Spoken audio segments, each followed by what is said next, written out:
Ej ti, a veš, da te ločijo samo 3 koraki do tega, da postaneš zeleni pojevnik starih naprav? Še sem uporaben. Ali pa tudi ne. V glavnem, če ne morate popraviti stare naprave, predlagam, da jo probate odnesti do kakšnega mojstra, da vam jo popravi. In če ne potrebujete vi, jo lahko nekomu podarite. Če pa naprava ne dela, potem imamo pa zaplet, ki ga lahko rešimo skupaj. Pazi kako. Jaz sem bil ful navezan na te. Sam, če ne drugega, bom poskrbel, da te bom vsaj pravilno ločil oziroma recikliral.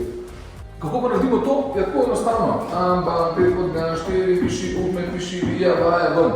No, ni glih tako. Preverimo, kam gre kakšen aparat, najdete zbirno mesto. Počivaj v miru, dragi telefon. Enostavno. Zlatko, kam greš? Ne povedeš ostalim, da lahko reciklirajo. Ne čakaj na manj, recikliraj zdaj.